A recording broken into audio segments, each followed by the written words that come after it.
Hello student, जैसा कि आप देख रहे हैं कि एमयू एंट्रेंस के लिए हम जो आज स्टार्ट करने जा रहे हैं, तो फर्स्ट लेक्चर जो हमारा होगा एमयू एंट्रेंस के लिए, तो वो हम स्टार्ट कर रहे हैं यूनिट एंड मेजरमेंट।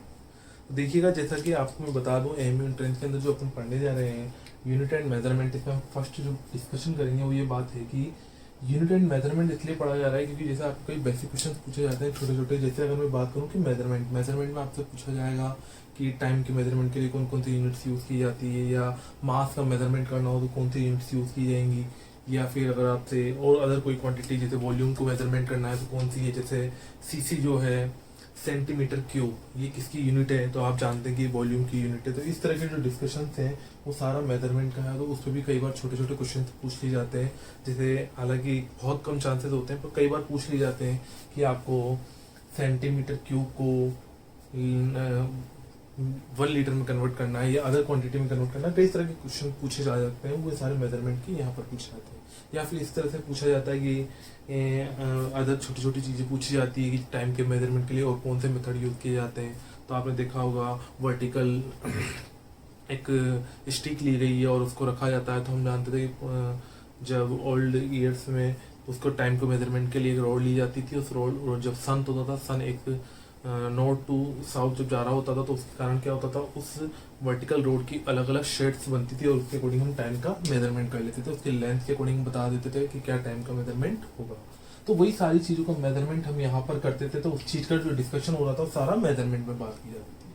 अब यहाँ पर आपके जो बेसिकली मेन जो क्वेश्चन आएंगे वो कहाँ से आएंगे, यूनिट्स से आएंगे। तो यूनिट्स को पढ़ने के लिए पहले तो बात करेंगे क्या क्या चीज़ होती है। तो आप जानते हैं कि फिजिकल क्वांटिटीज, वो सारी क्वांटिटीज जिनको हम फिजिक्स में पढ़ रहे हैं उनको क्या बोल देंगे, फिजिकल क्वांटिटी, या जिनको हम जिस चीज को ऑब्जर्व करते हैं। जैसे मैं सिंपल सी बात करूँ, फिजिकल क्वांटिटीज में हम यहाँ पर पढ़ते हैं, जैसे मास पढ़ते हैं, स्पीड है। जैसे मैं आपसे सिंपल सा बोलता हूँ, कई सारी क्वांटिटी मैंने सबको यहाँ लिख दिया, mass, speed, time, work, energy, power, temperature, pressure, volume, weight, velocity, acceleration, force, momentum, area. अभी जो क्वांटिटी है, इन क्वांटिटीज को अलग अलग कई सारी क्वांटिटी है। अगर मैं इनका आपको सिंपल सा बात करूँ कि जैसे मैं पूछता हूँ आपसे टाइम बताइए, तो आप टाइम को बताते हैं कि जैसे 10 o'clock हो चुका है, या फिर आपसे आप बोलते हैं 10 o'clock इन नॉर्थ डायरेक्शन, कभी नहीं बोलते ऐसा, क्योंकि आपको पता है कि टाइम का जो मेजरमेंट करना है मुझे, उसके लिए कोई डायरेक्शन की रिक्वायरमेंट नहीं है। वहीं अगर मैं बात करता हूँ आपसे, मैंने पूछा कि भाई फोर्स लगाया जाए, किसी ऑब्जेक्ट पे फोर्स लग रहा है, 50 न्यूटन फोर्स लगाया, तो किस डायरेक्शन में लग रहा है, आप पहले पूछते हैं सर किस डायरेक्शन में लगा रहा है। तो क्यों पूछा जा रहा है, क्योंकि हमें पता है फोर्स के लिए डायरेक्शन की रिक्वायरमेंट होगी। या आपसे कहा गया कि किसी भी ऑब्जेक्ट की वेट को बताना है। वेट क्या है, जैसे आप जानते हैं वेट जो ग्रेविटी, अर्थ की ग्रेविटी है, उसके कारण हम जानते हैं किसी बॉडी का जो ऑब्जेक्ट जो लगने वाला फोर्स होता है उसको हम क्या बोलते हैं, वेट। बात समझ में आ रही है। तो जो वेट की बात करेंगे तो वो क्यों है, हम जानते हैं एक पर्टिकुलर डायरेक्शन में लगेगा, टुवर्ड्स अर्थ की डायरेक्शन में, उसका towards centre of the earth. हम हमेशा किसी भी ऑब्जेक्ट पर वो जो फोर्स लगाते हैं उसे क्या बोलते हैं, उसका वेट बोलते हैं, जो mg के बराबर होता है। तो उसकी डायरेक्शन किधर होती है, उसकी एक पर्टिकुलर डायरेक्शन होती है, इसलिए उसको भी कोई ना कोई क्वांटिटी होगी जिसके ऊपर डायरेक्शन बतानी होगी। तो यहाँ हमने स्केलर और वेक्टर दो तरह की क्वांटिटी को बताया है। क्या हमने फिजिकल क्वांटिटी को दो पार्ट में डिवाइड किया है, एक स्केलर और एक वेक्टर। तो अगर मैं आपसे बात कर रहा हूँ कि स्केलर क्वांटिटी की, तो जिन क्वांटिटी को रिप्रेजेंट करने के लिए हमें ओनली और ओनली मैग्नीट्यूड की रिक्वायरमेंट थी, उन क्वांटिटीज को तो क्या बोल दिया मैंने, स्केलर क्वांटिटी। वहीं जबकि जिन क्वांटिटीज को रिप्रेजेंट करने के लिए मैग्नीट्यूड तो चाहिए था, प्लस साथ में डायरेक्शन भी चाहिए थी। आप जानते हैं ये मैं जो चीज लिखना चाह रहा हूँ, मैग्नीट्यूड क्या होता है कि उस क्वांटिटी की जो भी यूनिट यूज कर रहे हैं, सॉरी, जो भी ऑब्जेक्ट है जिसकी हम मेजरमेंट करने जा रहे हैं। जैसे मैं बात करता हूँ आपसे मास का मेजरमेंट कर रहे हैं, तो आप जानते हैं कि किसी ऑब्जेक्ट का जो मास है, वो मास अगर 20 kg उसका मास है, तो आप जानते हो 20 kg मास लिख रहा हूँ, तो ये 20 वहां पर उसकी जो न्यूमेरिकल वैल्यू है, उसका मैग्नीट्यूड है, उसको रिप्रेजेंट करता है। वही वहां पर जो kg है उसकी यूनिट को रिप्रेजेंट करता है। ये बात समझ में आई थी आप सभी को। तो यहाँ पर जब हमने इन चीज को सीखा, तो ये जो न्यूमेरिकल वैल्यू है उसके साथ, उसको तो हमने क्या बोला, उसका मैग्नीट्यूड। और वहीं जो केजी है, जो उसके साथ में जो यूनिट यूज की जा रही है, ताकि पता लग रहा है कि क्या है, उसका मास है। तो इस क्वांटिटी को हमने क्या बोला, उसकी यूनिट। तो किसी भी फिजिकल क्वांटिटी को रिप्रेजेंट करने के लिए, किसी भी फिजिकल क्वांटिटी को रिप्रेजेंट करने के लिए हम क्या क्या चीज लिखते हैं, एक तो उसके पास मैग्नीट्यूड होगा, एक उसकी यूनिट होगी, और हो सकता है उस क्वांटिटी के पास डायरेक्शन हो या ना हो, वो डिपेंड करेगा, हो भी सकता है और नहीं भी हो सकता है। तो ये वाला जो फैक्टर है हमारे पास, इसकी डायरेक्शन का, ये किसी क्वांटिटी में होगा और किसी में नहीं होगा। तो देखो यहाँ तक आपको बात समझ में आ गई, कुछ क्वांटिटीज में डायरेक्शन होगी और कुछ में डायरेक्शन नहीं होगी। तो जिन जिन क्वांटिटीज में डायरेक्शन की रिक्वायरमेंट नहीं थी वो सब क्वांटिटीज कौन सी आ गई हमारी स्केलर क्वांटिटी। मास हो गया, speed, time, work, energy, power, temperature, pressure, volume, ये सब किस में आई हमारी स्केलर क्वांटिटी में। वहीं हमने weight, velocity, acceleration, force, momentum, area, इनको किसमें दिया है वेक्टर क्वांटिटी। इसके अलावा अदर कई सारी क्वांटिटीज हो सकती हैं। तो जैसे हमने बात करना जा रहे हैं कुछ क्वांटिटीज, जैसे मैंने बात करी एरिया, एरिया को हमने किस में ले लिया है, एरिया इधर वेक्टर क्वांटिटी। अगर हम एरिया को वेक्टर क्वांटिटी में डिस्कशन कर रहे हैं तो हमें पता होना चाहिए कैसे लिया गया। तो आपको याद आ रहा होगा तो जब डीसी मोटर और मैं जनरेटर मोटर की बात करूं, जब उनका डिस्कशन किया गया था तो वहाँ आपको इलेक्ट्रिक फ्लक्स का डिस्कशन किया गया था। तो जो वहाँ इलेक्ट्रिक फ्लक्स का और मैग्नेटिक फ्लक्स का डिस्कशन हम कर रहे थे वहाँ पर, तो उन चीजों को पढ़ते टाइम हमने याद रखा था कि जो फ्लक्स था उसको रिप्रेजेंट करने के लिए वहाँ पे एरिया क्वांटिटी आई थी। याद आ रहा होगा आपको, जब मैंने मैग्नेटिक फ्लक्स पढ़ाया था तो वहाँ पर इसी चीज को बताया था बी डॉट ए। यहाँ पर इलेक्ट्रिक फील्ड की जगह मैग्नेटिक फील्ड आ गया था। तो जो यहाँ पर एरिया लिया गया था, कौन सी क्वांटिटी लिया गया था, हमारा वेक्टर क्वांटिटी लिया गया था। यहाँ तक बात समझ में आ गई। इसलिए हमने एरिया को क्या लेते हैं, हम वेक्टर क्वांटिटी लेके चलते हैं फिजिक्स के अंदर। अदरवाइज एरिया जो होगा वो हमारे पास जनरली जो क्वांटिटी है उसको डायरेक्शन के अकॉर्डिंग नहीं देखा जाता, मैथमेटिक्स के अंदर आपने देखा होगा।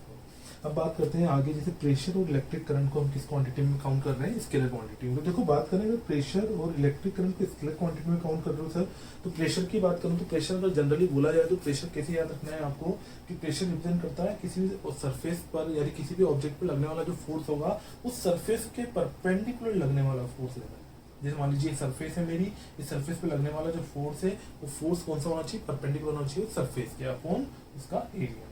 तो ये जो क्वांटिटी है यहाँ पर हमने लिखी है प्रेशर, वो कौन सी क्वांटिटी स्केलर। अगर इसको देखा जाए तो ढंग से समझा जाए तो पास्कल लॉ के अकॉर्डिंग हम सही समझ सकते हैं। कैसे कि पास्कल लॉ ने क्या बताया था हमें, उसने बताया था कि किसी भी क्लोज कंटेनर के अंदर अगर हम किसी एक पॉइंट पर प्रेशर बढ़ाएंगे तो उसके सभी पॉइंट्स पर इक्वली प्रेशर इंक्रीज होता है। ये पास्कल ने बताया था। तो जो यहाँ पर इस लॉ के अकॉर्डिंग आपको देख रहे होंगे हर पॉइंट पर प्रेशर बढ़ रहा है, मतलब ये तो फिक्स हो गया है कि हर पॉइंट पर प्रेशर बढ़ रहा है, मतलब यहाँ पर ये प्रेशर कौन सी क्वांटिटी है, इस डायरेक्शन वाली क्वांटिटी तो नहीं है। तो क्योंकि डायरेक्शन होता तो हर जगह डायरेक्शन अलग अलग आ रही है, बात समझ में आ रही है। तो किसी भी पॉइंट पर जब प्रेशर बताते हैं तो फिर पर्टिकुलर डायरेक्शन नहीं होती, वहां पर हम बताते हैं वो कितना फोर्स फील कर रहा है उस पर्टिकुलर एरिया के लिए, उस पर्टिकुलर एरिया की बात करें तो जैसे अगर कोई पॉइंट लेंगे तो पॉइंट एरिया की बात करेंगे। तो यहाँ तक बात समझ में आ गई, प्रेशर कौन सी क्वांटिटी हो गई हमारे पास, स्केलर क्वांटिटी। सेम ऐसे इलेक्ट्रिक करंट की बात करूं तो आपने देखा है, जैसे मैंने यहाँ पर सर्किट बनाया है आपके सामने, तो इस सर्किट के अंदर आप देख रहे हैं कि मैंने इस सर्किट में एक रेजिस्टेंस लगाया हुआ है, एक बल्ब लगाया हुआ है और एक बैटरी लगाई हुई है। तो जब बैटरी का पॉजिटिव टर्मिनल इस डायरेक्शन में कनेक्टेड था तो आपने देखा, जैसे मैं मान लीजिए नेमिंग दे देता हूँ, ये पॉइंट दे दिया मैंने आपको ए पॉइंट और ये पॉइंट दे दिया मैंने आपको बी पॉइंट। तो ए और बी के बीच में जो पॉजिटिव टर्मिनल था वो ए से कनेक्टेड था, तब आपने देखा करंट की डायरेक्शन ये थी। वहीं जब मैंने इसको टर्मिनल बैटरी के इन्वर्ट कर दिया तो ये जो पॉजिटिव टर्मिनल था वो बी से कनेक्ट हो रहा था और नेगेटिव टर्मिनल ए से, तो यहाँ पर करंट की डायरेक्शन क्या हो गई है, ऑपोजिट। तो इस तरह से हम समझा पाते हैं क्या कि जो करंट की डायरेक्शन चेंज हो रही है ये हमने कनेक्शन चेंज कर। तो अगर मैं सिंपल आपसे बोलूँ तो आपको ये ध्यान रखना है कि यहाँ पर करंट वेक्टर एडिशन लॉ को फॉलो नहीं करता। बात समझ में आ रही है। तो यहाँ पर जो हम करंट को लेके चलेंगे कौन सी क्वांटिटी लेके चलेंगे, स्केलर क्वांटिटी। बात समझ में आ रही है, यहाँ तक बात समझ में आ गई है। तो ये सारा जो डिस्कशन किया गया है इसके अंदर अपन ने बताया कि स्केलर क्वांटिटी किसे बोलेंगे और वेक्टर क्वांटिटी किसे बोलेंगे। तो आपसे कई क्वेश्चन पूछे जाएंगे छोटे छोटे, तो आप आराम से देख के बता सकते हैं। मोमेंटम पूछे, प्रेशर पूछे, फोर्स पूछे, वॉल्यूम पूछे, आप कोई भी क्वांटिटी पूछे जाए आप आराम से बता सकते हैं।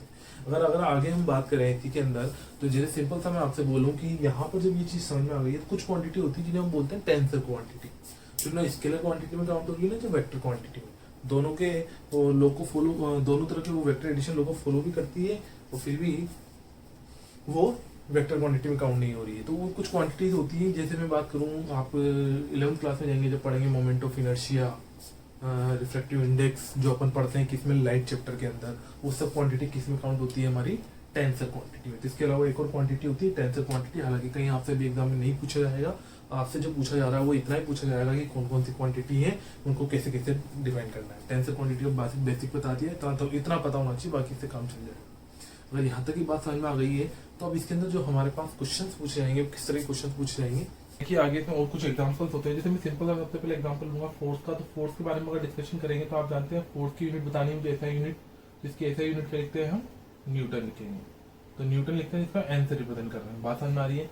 अगर मैं आपसे पूछता हूँ अब इलेक्ट्रिक फील्ड के बारे में डिस्कशन करते हैं। किसके बारे में डिस्कशन कर रहे हैं अपन? इलेक्ट्रिक फील्ड के बारे में। अगर मैं इलेक्ट्रिक फील्ड के बारे में डिस्कशन कर रहा हूँ आपसे, तो आप जानते हैं इलेक्ट्रिक फील्ड की डेफिनेशन पता होना चाहिए भाई। क्या आप जानते हैं इलेक्ट्रिक फील्ड की डेफिनेशन? जब अपने पास इलेक्ट्रिक फील्ड होता था फोर्स पर यूनिट चार्ज, यही होता था। तो अगर हमें फोर्स की यूनिट पता है कि सर फोर्स की यूनिट तो थी न्यूटन, और चार्ज की यूनिट क्या होती है? कूलम। तो न्यूटन पर कूलम किसकी यूनिट हो जाएगी? हमारी इलेक्ट्रिक फील्ड की यूनिट हो जाएगी। बात समझ में आ गई? ऐसे आपसे पूछा जाता है अपन से कि इलेक्ट्रिक पोटेंशियल की बताइए। किसकी बताइए? Electric potential. मैं सभी जो एग्जांपल्स ले रहा हूँ ये हमारे एग्जाम में कहीं ना कहीं हमारे यूज किए गए होंगे। तो इलेक्ट्रिक पोटेंशियल के लिए पूछा जाता है, इलेक्ट्रिक पोटेंशियल का फॉर्मूला आपको पता होना चाहिए। क्या सर? इलेक्ट्रिक पोटेंशियल का फॉर्मूला होता है work done per unit charge. Unit charge को लाने में जो वर्क डन किया गया था वो work done per unit charge हमारा क्या होता है? Electric potential. तो इसकी यूनिट लिखनी है तो हमें इस पर पता है वर्क की यूनिट हम जूल में रिप्रेजेंट करते हैं एसआई सिस्टम के अंदर। तो जूल पर कूलम जो हमारी यूनिट हो जाएगी वो किसकी हो जाएगी? इलेक्ट्रिक पोटेंशियल की। तो इस तरह से अगर इलेक्ट्रिक पोटेंशियल की पूछी जाए तो आराम से बता सकते हैं। और क्या आता है? करंट इलेक्ट्रिसिटी के अंदर हमारे चैप्टर के अंदर रेजिस्टेंस होता है। तो अगर रेजिस्टेंस की बात की जाती है तो आप जानते हैं रेजिस्टेंस के लिए क्या यूज किया जाता है? रेजिस्टेंस के लिए सर यूज किया जाता है आर से रिप्रेजेंट करते हैं, उसकी एसआई यूनिट क्या होती है? ओम। बात समझ में आ रही है? जिसको हम किस तरह से रिप्रेजेंट करते हैं? इस साइन के साथ रिप्रेजेंट करते हैं। बात समझ में आ रही है? ये आ गया रेजिस्टेंस हो गया। अब जैसे मैं बोलता हूँ रेजिस्टिविटी की निकालनी, तो रेजिस्टिविटी की आप निकाल सकते हैं सर आर इजिकल टू, हम जानते क्या होता था? रो एल अपॉन ए। तो सर अगर हमें रो जो हमारे यहाँ पर क्या है? रजिस्टिविटी, तो रेजिस्टिविटी की यूनिट निकालनी है तो सर ये क्या हो जाएगा? इस पूरे को इधर ले आइए sir, R A upon L. R क्या है हमारा? ओम के अंदर आ जाएगी, और यूनिट ए जाएगी कितनी हो जाएगी? Metre square upon metre. Metre से मीटर कैंसिल आउट हो गया, इसलिए क्या आ जाएगा हमारा आंसर? कि जो सर यूनिट होती है किसकी? रेजिस्टिविटी की, वो यूनिट आ जाएगी हमारे पास ओम मीटर। बात समझ में आ रही है? तो इस तरह से अगर आपसे पूछा जाए आराम से बता सकते हैं आप। तो ये आ गई हमारे पास रेजिस्टिविटी की, रेजिस्टेंस की आ गई। इसके अलावा और क्या क्या पूछा जा सकता है? आपसे पूछा जा सकता है कि जैसे मान लीजिए आपसे पूछ लिया मैग्नेटिक फील्ड के लिए बताइए, तो मैग्नेटिक फील्ड के लिए यूनिट बतानी है। जैसे बी की जो यूनिट होगी मैग्नेटिक फील्ड की, किससे रिप्रेजेंट करते हैं? ऐसे यूनिट के अंदर टकला याद आ रहा है? टेस्ला। इसको रिप्रेजेंट करते हैं अपन टेस्ला से, जिसको कई जगह पर टी लिखा हुआ देखा होगा आपने। जैसे एग्जांपल बोलूं मैं आपको कि एग्जांपल दिया मैंने कि एक मैग्नेटिक फील्ड प्रेजेंट है हमारे पास 3 टेस्ला, तो 3 टेस्ला में टी रिप्रेजेंट करना है हमारी उसकी ऐसा यूनिट को। बात समझ में आ रही है? यहाँ पर आप सभी को पता है स्केलर वेक्टर क्वांटिटीज कौन कौन सी होती है, सब आप जानते हैं। बात समझ में आ रही है ना? मैग्नेटिक फील्ड की बात कर ली है। जैसे जैसे मैं बोलता हूँ आपसे मैग्नेटिक फ्लक्स की बात करें, तो मैग्नेटिक फ्लक्स जो होता है उसकी यूनिट कैसे रिप्रेजेंट करते हैं? मैं इसको फाई से रिप्रेजेंट किया था, उसका फॉर्मूला बताया था फाई इक्वल टू क्या था? B dot A. Electric flux बोलेगा तो ई डॉट ए आ जाएगा। इसकी जो यूनिट होती है, इसकी याद रखिएगा, ऐसा यूनिट तो क्या होती है हमारी? ऐसा यूनिट होती है सर वेबर। क्या होती है? वेबर। और क्या हो सकता है सर? मैग्नेटिक फील्ड की यूनिट है टेस्ला। मैग्नेटिक फील्ड की क्या है? टेस्ला, और टेस्ला इंटू मीटर स्क्वायर। तो और क्या लिख सकते हैं यहाँ पर? Tesla into metre square. ये दोनों यूनिट किसकी हैं? फ्लक्स की। ये भी एग्जाम में कई बार पूछी जाती है। बात समझ में आ गई है आपको? यहाँ तक की बात समझ में आ गई है। तो इसके अलावा यहाँ पर हमसे और क्या पूछा जा सकता है? मैग्नेटिक फ्लक्स हो गया, और इसके अलावा याद करते जाइएगा कई सारे चैप्टर से। जैसे लाइट चैप्टर है अपना, लाइट चैप्टर के अंदर मैं जैसे आपसे डिस्कशन करना चाहूँ सबसे पहले, तो हमने पढ़ा था रिफ्लेक्टिव इंडेक्स। रिफ्लेक्टिव इंडेक्स क्या था? रिफ्लेक्टिव इंडेक्स होता था sir speed of light in air medium या vacuum upon speed of light in जिस मीडियम के अंदर उसमें उसको मेजर कर रहे हैं। या सिंपल सा मैं बोलूँ आप तो ये जानते थे, ये रेशियो होता था। जैसे मैं 1 म्यू टू रिफ्लेक्टिव इंडेक्स लिख रहा हूँ किसी भी reflective index of medium 2 with respect to 1, जिसको लिखते थे हम म्यू 2 अपॉन म्यू 1। बात समझ में आ रही है? तो ये जो क्वांटिटी है ये रेशियो रिप्रेजेंट कर रहा है, इसकी जो यूनिट होगी वही इसकी यूनिट होगी। तो ये दोनों एक दूसरे से कैंसिल आउट हो जाएगी, इसलिए क्या हो जाएगी? ये हो जाएगी यूनिट लेस। बात समझ में आ रही है? तो ये क्वांटिटी यूनिट लेस है, कोई यूनिट नहीं होगी। बात समझ में आ रही है? इसके अलावा और क्या पूछा जा सकता है? जैसे मैंने इलेक्ट्रिक फील्ड निकलवाया आपको, तो इलेक्ट्रिक फील्ड क्या आता था हमारा? फोर्स पर चार्ज। अगर मैं बोलता हूँ आपसे, जैसे मैंने फोर्स लिखा, ये अगर इलेक्ट्रिक फोर्स होता, कौन सा फोर्स होता? Electric force. तो यहाँ से आप जानते हैं इलेक्ट्रिक फोर्स का फॉर्मूला एक और पढ़ा था, फिर हमने क्या? के Q1 Q2 upon are square. Sir यहाँ से हमसे ये के जो था हमारे पास, ये के क्या था? ये के था सर हमारा कूलम्ब कांस्टेंट या इलेक्ट्रोस्टैटिक कांस्टेंट। बात समझ में आ रही है? तो जो के है हमारा, जिसको हम नाम देते हैं, जिसे मैं यहाँ लिख देता हूँ कूलम्ब्स कांस्टेंट और इलेक्ट्रोस्टैटिक कांस्टेंट इसकी बात की जाए तो इसकी यूनिट बतानी है। तो आप जानते हैं के की यूनिट बतानी है सर डाइलेक्ट्रिक इलेक्ट्रोस्टैटिक कांस्टेंट या कूलम्ब्स कांस्टेंट की। तो ये क्या हो जाएगा, ये हो जाएगा हमारा फोर्स इंटू आर का square upon Q1 Q2। Sir force की यूनिट तो हम जानते हैं कितनी होती है, फोर्स की यूनिट होती है हमारे पास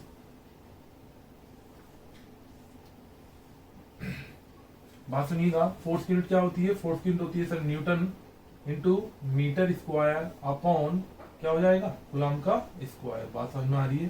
तो इस तरह से हम यहाँ पर न्यूटन मीटर स्क्वायर पर कूलम्ब स्क्वायर किसकी यूनिट हो जाएगी, के की। बात समझ में आ गई है। तो ये आंसर किसका हो जाएगा हमारा, के का। इस तरह से हम एग्जाम में बता सकते हैं आराम से अगर हमें यूनिट निकालनी है तो इस तरह से कई तरह की डिफरेंट तरह के क्वेश्चन पूछे जाते हैं आपसे। बात समझ में आ रही है। इसके अलावा एक एग्जाम्पल लिया जाता है आपके पास एनर्जी का। एनर्जी क्या होता है हमारा, एनर्जी के सर हम जानते हैं जूल होती है, ठीक है। जूल एनर्जी की यूनिट लिख रहा हूँ मैं, जैसे मैं लिखता हूँ यहाँ पर ऐसा यूनिट लिख रहे हैं तो ऐसा यूनिट तो आप जानते हैं क्या लिख देते हैं, जूल। बात समझ में आ रही है। अब इसके अलावा और कौन कौन सी यूनिट्स हो सकती है, तो एनर्जी की जो यूनिट्स हैं जूल हो गई, कैलोरी हो गई और इलेक्ट्रॉन वोल्ट हो गई, और जूल हो गई, कैलोरी हो गई, इलेक्ट्रॉन वोल्ट हो गई, ये सारी यूनिट्स हो गई। और भी इसके अलावा कई सारी आ सकती है। अब मैं बात करता हूं आपसे जैसे किलो वॉट आवर, ये भी किसकी यूनिट हो गई हमारी, एनर्जी की। तो इनमें आप जानते हैं रिलेशंस होते हैं, जैसे आप जानते हैं 1 कैलोरी बराबर 4.2 जूल, ठीक है। कई जगह पर आपको ये नियरली इक्वल टू मिल सकता है 4.18 जूल। बात समझ में आ रही है। तो ये ध्यान रखिएगा, इसमें कोई दिक्कत नहीं है, जो जैसा एग्जाम्पल में जैसा एग्जाम में दिया हुआ है वैसा यूज कर लेंगे। बात समझ में आ रही है। नियरली इक्वल टू तो इतना लेते हैं और एक्जैक्टली कितना होता है ये 4.17 समथिंग चलता जाता है। बात समझ में आ रही है। तो ये बात समझ में आ गई होगी। इसके अलावा आपको याद होना चाहिए क्या, सेम ऐसे कैसे बात करना है अपन 1 इलेक्ट्रॉन वोल्ट की। तो 1 इलेक्ट्रॉन वोल्ट किसके बराबर होगा, सही हो जाएगा 1.6 इंटू 10⁻⁻19 जूल के बराबर। याद है आपको इलेक्ट्रॉन की वैल्यू, मतलब इलेक्ट्रॉन का जो चार्ज होता है उसकी वैल्यू पुट कर देते हैं। यहाँ पर देखो इससे भी पता लगता है वोल्ट इंटू चार्ज। तो ये किसके बराबर, वोल्टन। वोल्टन की यूनिट क्या होगी, जूल। तो ये जो कुलाम है इधर, तो चार्ज कितना बता 1.6 इंटू 10⁻⁻19 कुलाम। तो कुलाम इंटू वोल्ट है, तो यहाँ पर जो यूनिट आएगी वो किसमें आ जाएगी, जूल में। तो इसलिए हमारा रिलेशन होता है 1 इलेक्ट्रॉन वोल्ट किसके बराबर होता है 1.6 इंटू 10⁻⁻19 जूल के बराबर। सेम ऐसे कैसे मैं पूछता हूँ आपसे 1 किलो वॉट आवर किसके इक्वल होता है। तो आप जानते हैं कि इसको सोल्व करने के लिए सर किलो की वैल्यू कितनी होती है 10⁻6। और देखो ये वॉट किसकी यूनिट है, याद है आप सभी को, नहीं याद तो ध्यान रखिएगा। जो पावर है, पावर की यूनिट क्या होती है हमारी, वॉट। बात समझ में आ रही है ना, जिसको W से रिप्रेजेंट करते हैं। तो पावर की यूनिट है वॉट। और हम जानते हैं पावर का जो फॉर्मूला होता है सर, पावर क्या होती है, रेट ऑफ डूइंग वर्क। तो वर्क अपॉन टाइम हमारा क्या है, पावर। तो वर्क को इंटू कर देंगे किससे, टाइम, पावर को मल्टीप्लाई कर देंगे टाइम से। तो जो पावर को टाइम से मल्टीप्लाई किया सर, तो वर्क के बराबर, तो जूल के बराबर है। तो सर ये जो किलो और वॉट है, इसमें पावर की यूनिट तो क्या हो गई वॉट, और टाइम क्या है आवर। तो टाइम इंटू आवर, ये सब पूरा रिप्रेजेंट करेगा जूल को। तो 10⁻3, ठीक है। और आवर को किस में कन्वर्ट करना है, सेकंड्स में। तो ये क्या करेंगे 60 इंटू 60, तो ये किस में कन्वर्ट हो गया, वॉट इंटू सेकंड। तो आपको यहाँ से बात समझ में आ गई कि सर ये जो क्वांटिटी है वॉट इंटू सेकंड, ये किसको रिप्रेजेंट करेगा, जूल को। तो सर यहाँ से सोल्व किया हमने, तो 1 किलो वॉट आवर किसके बराबर आ गया हमारे पास, ये आ रहा है देखो 36 इंटू 10⁻345।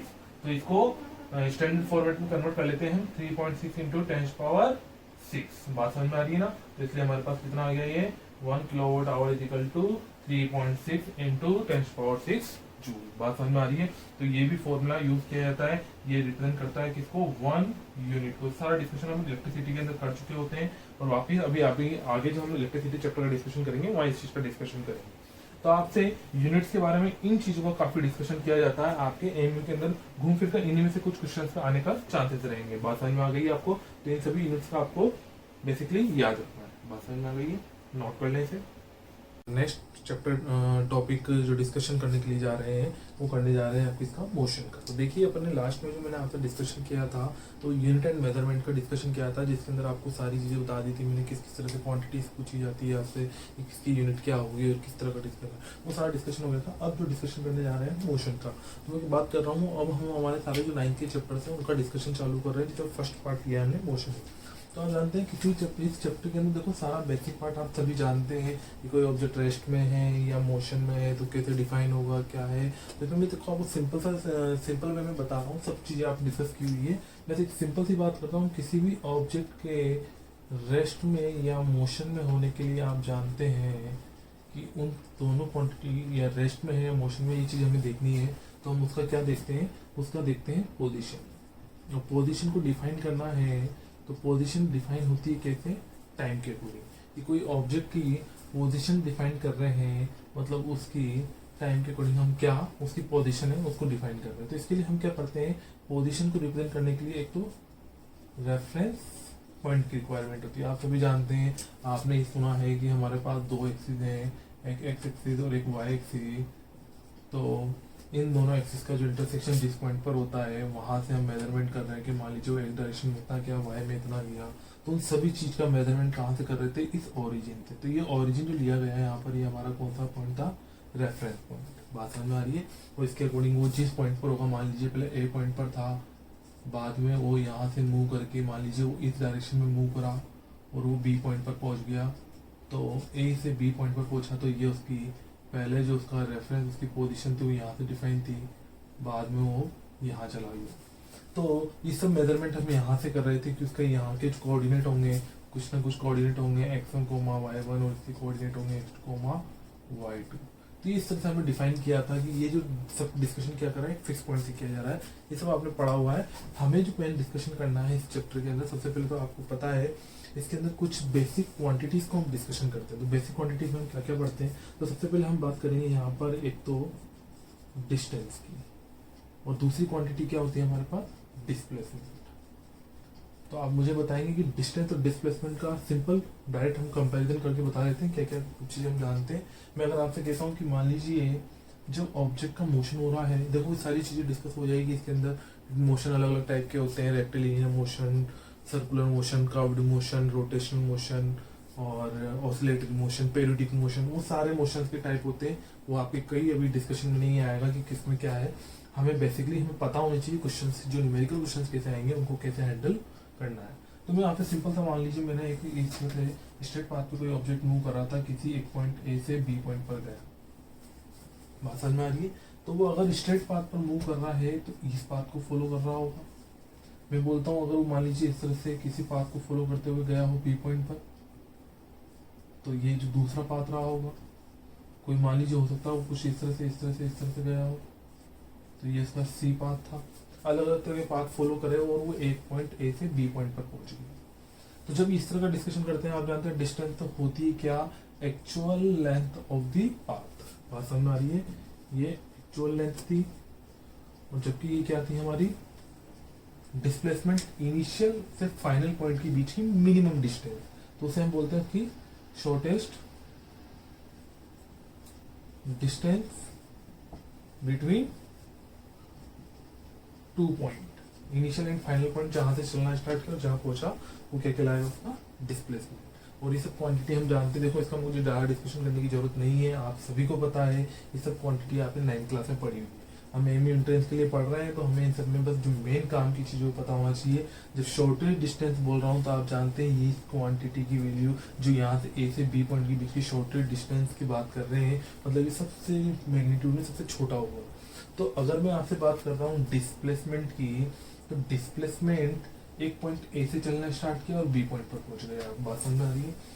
तो डिस्प्लेसमेंट और डिस्टेंस की बात करें तो देखो डिस्टेंस तो आप जानते हैं इनिशियल से फाइनल पॉइंट पर पहुंच रहे हैं। मान लीजिए यहाँ की बात करूँ तो आपका एक पर्टिकुलर डिस्टेंस कवर किया और यहाँ से यहाँ तक उसका एक पर्टिकुलर डिस्प्लेसमेंट था। अगर मैं बात करता हूँ कि एक सर्कुलर पाथ पे कोई ऑब्जेक्ट को मूव कराया गया, तो जो भी सर्कुलर पाथ पे मूव कर रहा है ऑब्जेक्ट, मान लीजिए किसी पॉइंट ए से मूव करना स्टार्ट किया और मैं कहता हूँ मैंने उसको 3/4 सर्कल कंप्लीट कराया, ठीक है, इस पाथ को फॉलो करते हुए। तो जब इस पाथ को फॉलो करते हुए मैंने उसको ए पॉइंट से बी पॉइंट पर पहुंचाया तो उसने कुछ ना कुछ डिस्टेंस कवर की हो। और अगर मैं आपसे बोलता हूँ मान लीजिए मैं यहाँ लेता हूँ ए बी सी डी वापिस ए। अगर मान लीजिए एक ऑब्जेक्ट पूरा सर्कुलर पाथ कंप्लीट करता है तो आप जानते हैं ऑब्जेक्ट वापस अपनी इनिशियल पोजीशन पर आ गया। तो उसका डिस्प्लेसमेंट जो होगा, आप जानते हो डिस्प्लेसमेंट क्या रहेगा उसका, 0। बात समझ में आ रही है। तो डिस्टेंस, तो यहाँ पर उसने पूरा एक 2πr लेंथ कवर करी, जबकि यहाँ पर डिस्प्लेसमेंट की बात करें तो सर कितना हो गया, पूरा कंप्लीट सर्कल के लिए 0 हो गया। तो इस तरह से अगर हम डिस्कशन करें तो ये बात समझ में आ गई कि हमारे पास उसका डिस्प्लेसमेंट कितना है, यहाँ पर 0 है। अगर मैं बात करता हूँ, मान लीजिए मैंने एक ऑब्जेक्ट को इस तरह से किसी एक पॉइंट ए से मूव कराना स्टार्ट किया, पहले बी पर लेके गया, मान लीजिए मैंने उसको ए से बी पर लेके गया, पहले 5 मीटर डिस्टेंस कवर कराई, फिर बी से वापिस ऑपोजिट डायरेक्शन में मूव कराया। पहले तो कहाँ से कहाँ लेके गया, मैं ए से बी पर लेके गया, फिर मैंने क्या करा, उसको बी से वापिस रिटर्न हुआ वो, और उसको वापिस मूव कराया, मान लीजिए मैंने 8 मीटर। तो 8 मीटर डिस्टेंस कवर कराई, तो मान लीजिए फाइनली यहाँ पूछेगा तो 3 मीटर पीछे आ गया। तो फाइनल जो उसकी पोजीशन आ रही है वो कहाँ आ रही है, इधर आ रही है। तो जब वो पाथ कवर कर रहा है हमारा, तो उसकी इनिशियल पोजीशन तो ये वाली, फाइनल किधर है, इधर। तो जब इनिशियल को फाइनल से मिलाएंगे तो उसकी मैग्नीट्यूड कितना आएगा, नेगेटिव। अगर मैं रेफरेंस लेवल लूंगा ना, तो यहाँ अगर मेरा ओरिजिन है तो ओरिजिन से कितना पीछे आ गया, 3। तो अगर ये डायरेक्शन में पॉजिटिव डायरेक्शन ले रहा हूँ इधर वाली, तो पक्का है सर इधर वाली डायरेक्शन क्या होगी मेरी, नेगेटिव। तो कितना डायरेक्शन में चला, -3 मीटर नेगेटिव डायरेक्शन, मतलब -3 मीटर चला इन नेगेटिव डायरेक्शन। बात समझ में आ गई है। तो जो डिस्प्लेसमेंट होगा हमारा, वो डिस्प्लेसमेंट पॉजिटिव हो सकता है, 0 हो सकता है, नेगेटिव हो सकता है। जबकि डिस्टेंस है हमारी, वो डिस्टेंस अगर ऑब्जेक्ट मोशन कंडीशन में है तो पक्का है वो ऑलवेज क्या रहेगी, पॉजिटिव। बात समझ में आ रही है। तो ये दोनों बात समझ में आ गई कि क्वांटिटी केवल और केवल पॉजिटिव रहेगी, जबकि ये क्वांटिटी पॉजिटिव, 0 और नेगेटिव तीनों हो सकती है। अब आप ये भी जानते हैं कि अगर मैं सिंपल सा बात करूँ, एक रेशियो देखो मैं यहाँ पे बताता हूँ आपको। ये पता है सर किसी भी पाथ के अंदर या तो डिस्टेंस, अगर ए से बी पॉइंट की बात करता हूँ मैं, ए पाथ को फॉलो कर रहे हैं जब अपन, तो यहाँ से यहाँ तक की जो डिस्टेंस जो हमने कवर करी है वो, और यहाँ का जो डिस्प्लेसमेंट है, दोनों क्या है हमारे लिए बराबर है। तो सर मेरे अकॉर्डिंग तो मुझे एक बात समझ में आ रही है, जो डिस्टेंस है वो मेरे अकॉर्डिंग किसके बराबर आ रही है, बराबर आ रही है डिस्प्लेसमेंट के। और सर अगर मैंने बी पाथ को देखा तो हमने क्या देखा कि इसने यहाँ जो कवर करी हुई डिस्टेंस है वो ज्यादा है किससे, डिस्प्लेसमेंट से। तो जब उसका डिस्टेंस ज्यादा आ रही है डिस्प्लेसमेंट से, क्या कभी कम हो पा रही है? तो आपने कहा कि सर हमने सब कुछ करके देख लिया, ए से छोटा पाथ कोई मिल ही नहीं रहा है, तो बस बराबर हो सकता है पर कभी भी डिस्प्लेसमेंट बड़ा नहीं हो पाएगा। कौन बड़ा हो सकता है, डिस्टेंस। तो सर हमने यहाँ पर देखा कि डिस्टेंस या तो बड़ी है या बराबर है किसके, डिस्प्लेसमेंट। अगर मैं आपसे सिंपल सा बोलूं, आपसे एग्जाम में कई बार पूछ लिया जाता है डिस्टेंस अपॉन में लिया है डिस्प्लेसमेंट, तो डिस्टेंस अपॉन डिस्प्लेसमेंट का रेशियो क्या है, ग्रेटर देन 1 आएगा। या फिर आपसे पूछ लिया जाए डिस्प्लेसमेंट अपॉन डिस्टेंस का रेशियो, तो वो क्या आएगा आपके लिए, लेस देन 1 आएगा। ये क्वेश्चन कई बार पूछ लिए जाते हैं। बाकी आप सब जानते हैं स्केलर, वेक्टर, इन चीजों का डिस्कशन करने की जरूरत नहीं है। बात समझ में आ गई। बस ये चीजों का आपको ध्यान रखना है हमें किसके अंदर, डिस्टेंस और डिस्प्लेसमेंट के लिए। बाकी आपसे कई क्वेश्चन पूछे जाएंगे, सर्कुलर पाथ पे मूव कराए, कर्व्ड पाथ पे मूव कराए, कहीं पे भी कराए, आप आराम से निकाल सकते हैं। बात समझ में आ रही है। मान लीजिए मैं अगर आपसे कहता हूँ ए से डी पॉइंट पर, ए से डी मूव कराया मैंने, ए से डी मूव कराने पर मुझे पूछा जाए डिस्टेंस, डिस्टेंस जल्दी तो बता दीजिए कितना आ जाएगा। ए से डी मूव कराने पर सर डिस्टेंस तो आ जाएगी हमारे पास कितना, 2πr का 3/4। तो 2πr का 3/4, या फिर बोल दूं मैं टोटल 2πr होता था, 2πr में बात समझ में आ गई ना। तो 2πr का 3/4 बात समझ में आ रही है। 3/4 कर देंगे तो कितना आ जाएगा, 3/2। तो बात समझ में आ गई है। और सेम ऐसे मैं पूछता हूँ आपसे डिस्प्लेसमेंट, तो आप जानते हैं डिस्प्लेसमेंट क्या होगा, ए से इसकी अगर रेडियस अगर हम सर आर ले रहे हैं, तो ये आर और ये भी आर, तो ये वाली जो डिस्टेंस होगी, ये कैपिटल आर ले लें तो ए से डी की जो ये वाली डिस्टेंस होगी, ये तो डिस्प्लेसमेंट होगा, इनिशियल पॉइंट से फाइनल पॉइंट को मिलाने वाली लेंथ। तो ए से डी को मिलाया तो ये जो लेंथ आएगी ये हमारा क्या कहलाएगा, डिस्प्लेसमेंट। तो यहाँ डिस्प्लेसमेंट आर का कितना आ जाएगा, √2। बात समझ में आ रही है। तो इस तरह के छोटे छोटे क्वेश्चन है, ये मैंने थोड़ा आइडिया दे दिया है आपको, बस पता होना चाहिए। बात समझ में आ गई यहाँ तक, ये पार्ट कवर। तो देखिए हम बात कर रहे थे किसकी, यूनिफॉर्म वेलोसिटी की। यूनिफॉर्म वेलोसिटी की बात करेंगे तो इसमें ना आपके सामने ग्राफ बनाया है, वेलोसिटी और टाइम के बीच में। तो आप जानते हैं वेलोसिटी टाइम के साथ क्या होनी चाहिए, कांस्टेंट बनी रहनी चाहिए, मतलब उसकी वैल्यू चेंज नहीं होनी चाहिए। तो इसका जो ग्राफ आना चाहिए वो कैसा आना चाहिए, देखो टाइम इंक्रीज करता जा रहा हूँ पर उसका जो वेलोसिटी है वो सेम बनी हुई है, जो एक पर्टिकुलर मैग्नीट्यूड का मान लीजिए मैंने यहाँ पर 10 मीटर पर सेकंड ले लिया तो 10 ही बना रहा। नॉन यूनिफॉर्म वेलोसिटी के अंदर क्या होगा, जो वेलोसिटी टाइम ग्राफ होगा हमारे पास, वो वेलोसिटी टाइम ग्राफ क्या होगा, नॉन यूनिफॉर्म रहनी चाहिए, मतलब वो टाइम के साथ चेंज हो रही होगी। मान लीजिए उसका टाइम बढ़ता जा रहा है, उसकी वेलोसिटी चेंज होती जा रही है, तो ये जो ग्राफ होगा वो किसको रिप्रेजेंट करेगा, नॉन यूनिफॉर्म वेलोसिटी को। तो हम एवरेज वेलोसिटी की बात करेंगे, तो एवरेज वेलोसिटी के लिए आप जानते हैं क्या, कि एवरेज वेलोसिटी को जब समझना है हमें तो हमें ध्यान रखना है क्या, कि सर एवरेज वेलोसिटी को जब डिफाइन किया गया है तो एवरेज वेलोसिटी कैसे निकाल रहे हैं भाई, सर अलग अलग वेलोसिटी आ रही थी अलग अलग टाइम पर, मुझे तो उसका एवरेज निकालना है।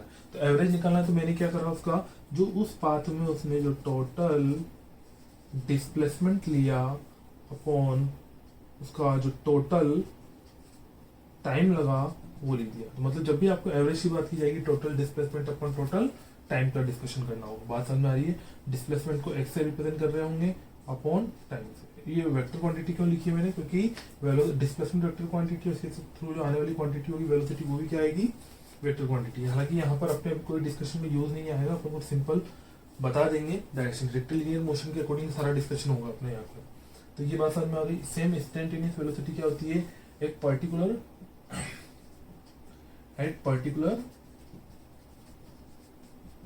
इंस्टेंट की बात की जाएगी तो हम किसी बात करते हैं इंस्टेंटेनियस वेलोसिटी की। तो ये भी अभी हमारे पास इतना फोकस नहीं है, हमें एवरेज वेलोसिटी पे बहुत फोकस करना होगा, इसको आगे पढ़ेंगे कि कैसे कैसे इस पे क्वेश्चन पूछे जाते हैं। अब देखिए मैं जो डिस्कशन करूंगा आपके सामने आगे का, उन सबके अंदर कुछ ग्राफ और जो थियोरेटिकल पार्ट है, मतलब न्यूमेरिकल डाटा जो होगा उसके अकॉर्डिंग के क्वेश्चंस और ग्राफिकल क्वेश्चन सारे एक तरह के साथ लिए जाएंगे। तो दोनों का जो डिस्कशन करूंगा मैं एक साथ करूंगा। तो यहाँ तक की बात समझ में आ गई है, तो ये एवरेज वेलोसिटी समझ में आ गई है आपको। इस पे क्वेश्चंस किस तरह के बनते हैं, उन क्वेश्चंस को ध्यान रखिएगा कि उन पे क्वेश्चन किस तरह के पूछे जा सकते हैं। हालांकि इन पे और भी तरह के ग्राफ बनाए जा सकते हैं, जैसे मैं बात करूँ डिस्प्लेसमेंट का ग्राफ बनाना है तो साथ ही साथ बना सकते हैं हम डिस्प्लेसमेंट। अब देखो एक चीज और बतानी है मुझे यहाँ पर, एवरेज वेलोसिटी जो हमने लिखी है लिखी डिस्प्लेसमेंट अपॉन टाइम।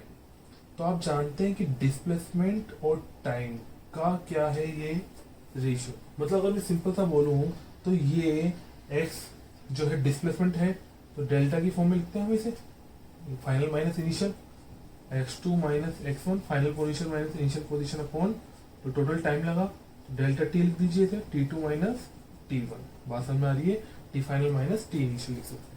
अगर ये बात समझ में आ रही है आपको तो देखो ये अगर जो चीज रिप्रेजेंट कर रही है ये इस ग्राफ का क्या रिप्रेजेंट करेगी, इसका स्लोप क्या रिप्रेजेंट करेगी, स्लोप। तो जब भी हमें वेलोसिटी निकालनी होगी तो वेलोसिटी जो है हमारे पास, वेलोसिटी का डिस्कशन करेंगे तो आप बोल रहे हैं क्या, डिस्प्लेसमेंट अपॉन टाइम सर, जिसमें आपने डिस्प्लेसमेंट को बोला x और टाइम को बोला t।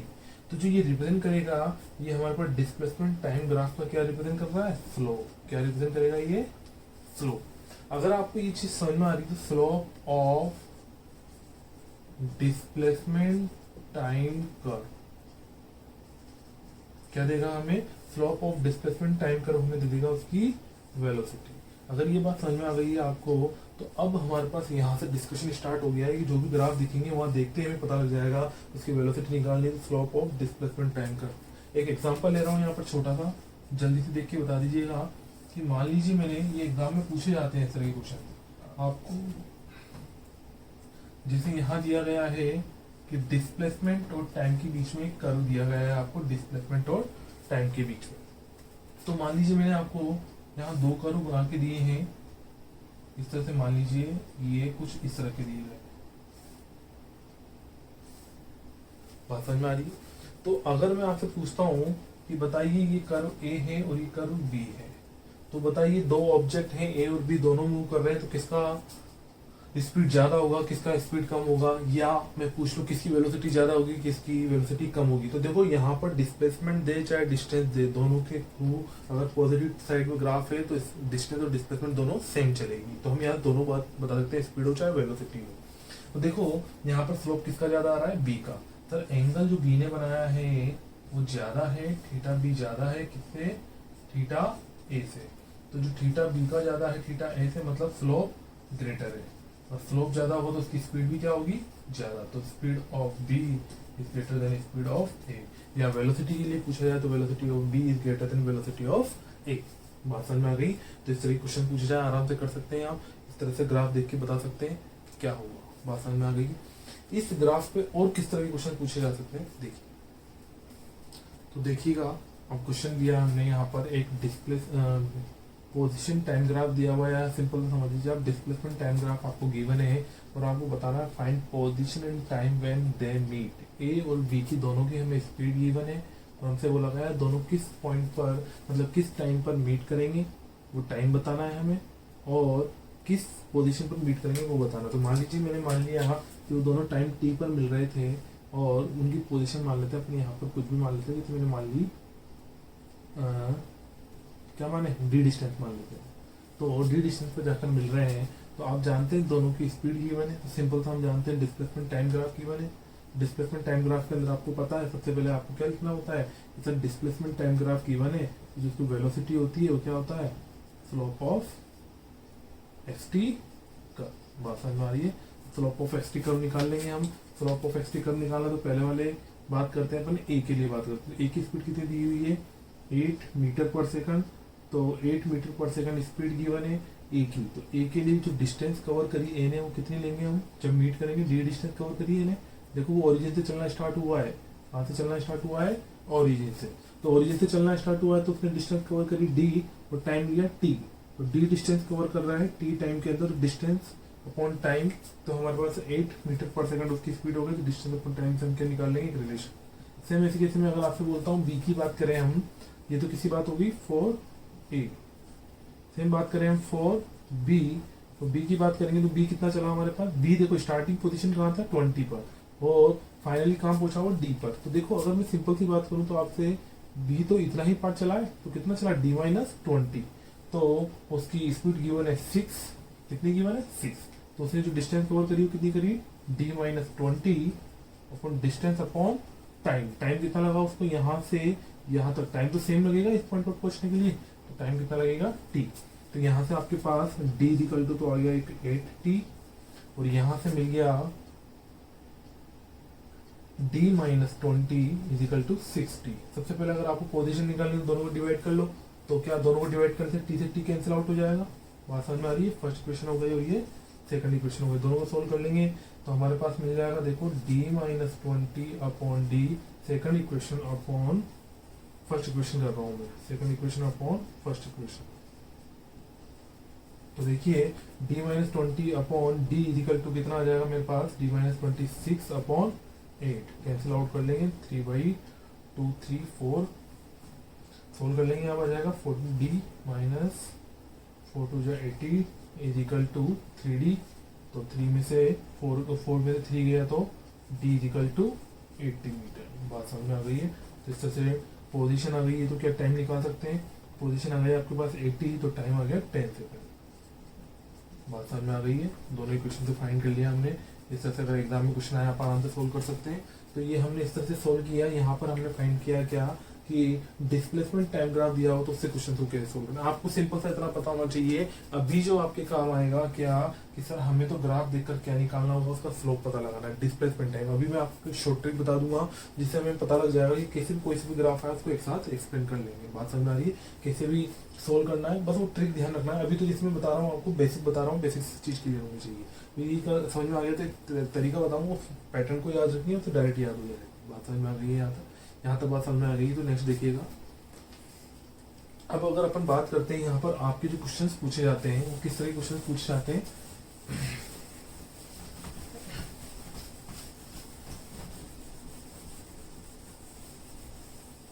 जैसे मैं अगर आपसे सिंपल सा बोलूं कि हमसे बोला गया कि एक ऑब्जेक्ट, देखो अभी स्पेशल केस ले रहे हैं हम, स्पेशल केसेस बात कर रहे हैं, स्पीड के क्वेश्चन पूछे जाते हैं स्पेशल केसेस के। मान लीजिए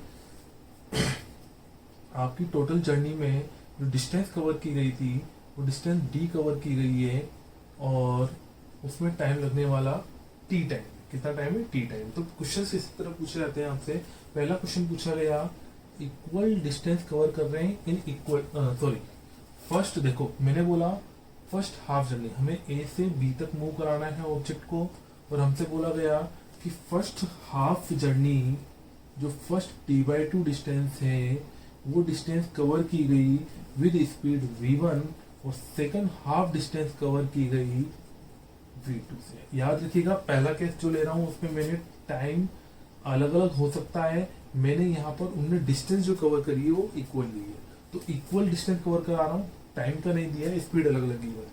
तो आपसे पूछा गया कि बताइए यहाँ की एवरेज स्पीड कितनी होगी, तो एवरेज स्पीड निकालनी है आपको, तो क्या जानते हैं आप कि सर वी एवरेज निकालना है, तो हमारे पास क्या होती है total distance upon total time. अब सर यहाँ पर जो टाइम है वही हमारे पास नहीं है, तो मैंने मान लिया कि आपकी जर्नी में जो टोटल टाइम टी लग रहा है वो कितना है वो पता कर लें। तो अगर फर्स्ट वाले में मैं मान लेता हूँ टाइम t1 लगा और सेकंड वाले केस में टाइम t2 लगा, तो जो मेरा यहाँ t होगा वो कितना होगा t1 प्लस t2। अब देखिए मेरा टारगेट है सर t1 और t2 निकालना, तो देखो यहाँ पर मैं क्या कर दूंगा t की जगह पुट कर दूंगा t1 प्लस t2, तो टोटल टाइम लगा मुझे t1 प्लस t2। तो देखिए t1 को निकालना है, तो बताओ इस जर्नी के अंदर स्पीड क्या थी v1, तो v1 डिस्टेंस कवर करी, v1 स्पीड से कवर करी हमने d/2 distance with time t1। बात समझ में आ रही है। तो यहां से मेरे पास आ गया है कितना, हमारे पास टाइम t1 कितना आ गया d/2 अपॉन v1। सेम अगर मैं आपसे पूछता हूँ सेम ऐसे कैसे t2 निकालना है हमें, तो t2 कितना आ जाएगा, तो आप बोलेंगे t2 आ जाएगा सर d/2 अपॉन v2। बात समझ में आ गई है, ये बात समझ में आ गई, दोनों की वैल्यू यहाँ पुट कर देंगे हम, d upon 2v1 upon plus d upon 2v2, यहाँ से d कॉमन लेके कैंसिल आउट हो जाएगा, सोल्व करेंगे हमें मिल जाएगा कितना 2 कॉमन आ जाएगा ऊपर चला जाएगा, तो 2v1 v2 upon v1 plus v2। तो जब भी आपके पास इक्वल डिस्टेंस कवर की गई है, फर्स्ट हाफ डिस्टेंस और सेकंड हाफ डिस्टेंस या कोई भी जर्नी है आपकी उसके अंदर, तो ये जो केस आया है यहाँ पर अगर मैं आपके ज्यादा वो ले लेता कंडीशन, जैसे मान लीजिए अभी मैंने 2 इक्वल पार्ट में डिवाइड किया, अगर सेम केस में ले लेता 3 इक्वल पार्ट में डिवाइड की गई जर्नी को, first d/3 part, second d/3 और थर्ड d/3, बात समझ में आ रही है। तो इसमें टाइम भाई हम जानते हैं टोटल डिस्टेंस कितनी मान के चल रहा हूँ मैं d, तब हमारे पास 3 इक्वल पार्ट में डिवाइड कर दिया हमने d/3, तो फर्स्ट 1/3 डिस्टेंस v1 से चला रहा हूँ, सेकंड v2 से, थर्ड v3 से, तो कितना आ जाएगा मेरा, सेम सर सोल्व करेंगे हम, यहाँ पर फॉर्मूला बनेगा हमारा, तो मैं तो ये जानता हूँ कि v एवरेज निकालेंगे तो वो आ जाएगा 1/3v1 1/3v2 प्लस 1/3v3। बात समझ में आ रही है, सेम यहीं का ये लोग पैटर्न फॉलो करेगा, तो यहाँ से आपको सोल्व करने पर कितना मिल जाएगा। देखो ये बहुत कैलकुलेशन में वो होगा, आपको केवल पैटर्न याद रखना है कि इस तरह के पैटर्न से हम इसको सोल्व कर सकते हैं, बाकी हालांकि इतना आपसे पूछा नहीं जाएगा, आप 2 को सोल्व करके फिर तीसरे के साथ सोल्व कर सकते हैं, बेसिक फंडा लगाना है, बाकी सोल्व करने का तरीका यही। बात समझ में आ गई है, तो इस तरह से आ गया, 4 के लिए पूछा जाएगा तो 4 के लिए लगा लेंगे, हालांकि इससे ज्यादा कभी आपके लिए पूछा नहीं जाएगा। यहाँ तो बात समझ में आ गई। अब नेक्स्ट सेकंड केस क्या दिया जा रहा है आपको, अगर मान लीजिए मैं आपसे कहता हूँ कि आपकी जो जर्नी थी उस जर्नी के अंदर मैंने टोटल डिस्टेंस तो डी थी, अब मैंने आपसे बोल दिया कि फर्स्ट हाफ टाइमिंग के लिए, मान लीजिए मेरी डिस्टेंस मुझे नहीं पता कितनी कवर कर रहा है, अनइक्वल डिस्टेंस कवर कर रहा है, और मैंने बोला फर्स्ट हाफ टाइमिंग के लिए टोटल जर्नी का टाइम तो टी था, यहाँ डी डिस्टेंस कवर की थी, यहाँ टोटल टाइम t1 के चल रहा हूँ, तो मैंने फर्स्ट हाफ टाइमिंग के लिए विद स्पीड v1 बोल दिया और सेकंड हाफ टाइमिंग के लिए v2 स्पीड से चल रहा है। आपसे पूछा गया बताइए भाई आपकी एवरेज स्पीड कितनी होगी, तो आप बोलेंगे सर एवरेज स्पीड निकालनी है, तो v एवरेज का फॉर्मूला होता है total displacement upon total time, ये होता है।